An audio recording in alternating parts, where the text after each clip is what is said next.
Assalamualaikum warahmatullahi wabarakatuh.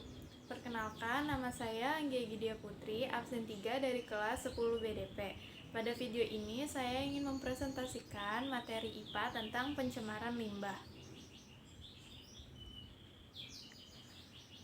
Sebelum masuk ke materi utamanya, kita perlu tahu dulu apa sih limbah itu. Pengertian limbah berdasarkan Peraturan Pemerintah Nomor 18 Tahun 1999, Peraturan Pemerintah Nomor 85 Tahun 1999, limbah didefinisikan sebagai sisa atau buangan dari suatu usaha dan atau kegiatan manusia. Hampir semua kegiatan manusia menghasilkan limbah. Jumlah limbah yang dihasilkan semakin meningkat seiring dengan pertambahan jumlah penduduk dan kemajuan teknologi serta perekonomian. Ketika mencapai jumlah atau konsentrasi tertentu, limbah akan dibuang ke lingkungan dapat menimbulkan dampak negatif bagi lingkungan tersebut. Pengelompokan jenis limbah. Jenis limbah ini terbagi menjadi 4. Yang pertama yaitu berdasarkan jenis senyawanya, yaitu limbah organik dan anorganik. Yang kedua berdasarkan wujudnya, yaitu limbah cair, limbah padat, dan juga limbah gas. Yang ketiga berdasarkan sumbernya, yaitu limbah domestik, industri, pertanian, pertambangan, dan rumah sakit. Dan yang terakhir limbah berbahaya dan berbau atau B3, yaitu limbah yang mudah meledak dan limbah beracun. 1.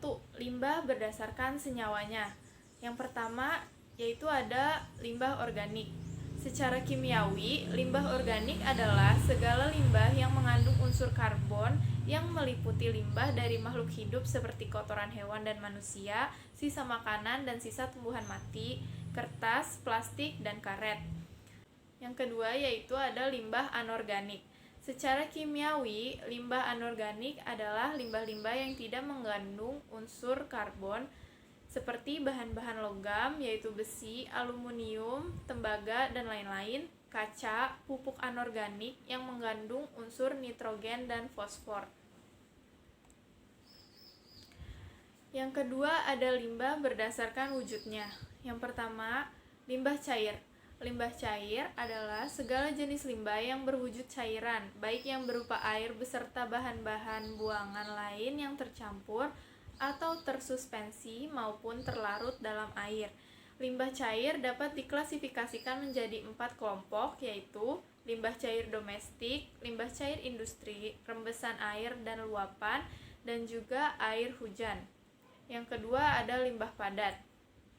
Biasanya disebut dengan sampah. Semakin padat populasi di suatu daerah, akan semakin besar pula produksi limbah padatnya atau sampahnya.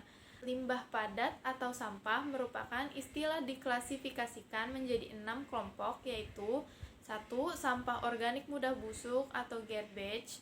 2. Sampah anorganik dan organik tak membusuk atau rubbish. Yang ketiga, sampah abu atau ashes.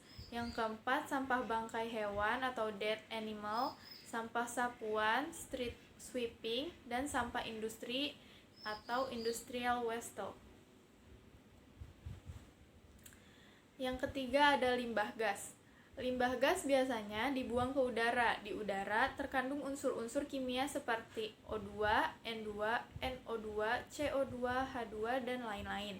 Penambahan gas ke udara yang melampaui kandungan udara alami akan menurunkan kualitas udara. Pada umumnya, jenis limbah gas yang ada di udara terdiri dari bermacam-macam senyawa kimia. Beberapa macam limbah gas yang umumnya ada di udara yaitu karbon monoksida atau CO, yang ciri-cirinya tidak berwarna dan tidak berbau. Yang kedua, karbon dioksida atau CO2, ciri-cirinya tidak berwarna dan tidak berbau. Nitrogen oksida atau NOx, berwarna dan berbau. Sulfur oksida atau SOx, ciri-cirinya tidak berwarna dan berbau tajam. Asam klorida atau HCl berupa uap, dan amonia atau NH3, ciri-cirinya tidak berwarna dan tidak berbau. Yang ketiga, limbah berdasarkan sumbernya. Yang pertama ada limbah domestik, yaitu limbah yang berasal dari kegiatan di permukiman penduduk atau rumah tangga dan kegiatan usaha seperti pasar, restoran, gedung perkantoran, Contohnya sisa makanan, kertas, kaleng plastik, air sabun, deterjen, dan tinja atau kotoran. Yang kedua ada limbah industri, yaitu limbah air buangan hasil proses produksi, misalnya limbah organik cair atau padat yang banyak dihasilkan oleh industri pengolahan makanan. Sedangkan limbah anorganik seperti logam berat akan banyak dihasilkan oleh industri tekstil, pengolahan logam, kertas, dan lainnya. Industri-industri yang melakukan proses pembakaran akan banyak menghasilkan limbah gas. Yang ketiga ada limbah pertanian, yaitu limbah yang berasal dari daerah pertanian. Yang keempat ada limbah dari daerah. Ini dapat berupa senyawa-senyawa anorganik dari bahan kimia yang digunakan untuk kegiatan pertanian seperti pupuk anorganik dan pestisida atau pembasmi hama. Selain itu, limbah organik juga dapat dihasilkan dari sisa-sisa tumbuhan. Yang kelima ada limbah pertambangan, yaitu limbah yang berasal dari kegiatan pertambangan. Kandungan limbah ini terutama berupa material tambang seperti logam dan batuan. Yang terakhir ada limbah rumah sakit, yaitu limbah atau bahan buangan yang berbentuk padat maupun cair yang berasal dari kegiatan rumah sakit, baik berupa medis maupun non-medis. Yang keempat atau yang terakhir ada limbah berbahaya dan berbau atau B3. Berdasarkan Peraturan Pemerintah Nomor 18 Tahun 1999 tentang pengolahan limbah, bahan berbahaya dan beracun adalah sisa suatu kegiatan yang mengandung bahan berbahaya dan beracun yang karena sifat dan atau konsentrasinya, baik secara langsung maupun tidak langsung, merusak lingkungan hidup, kesehatan maupun manusia.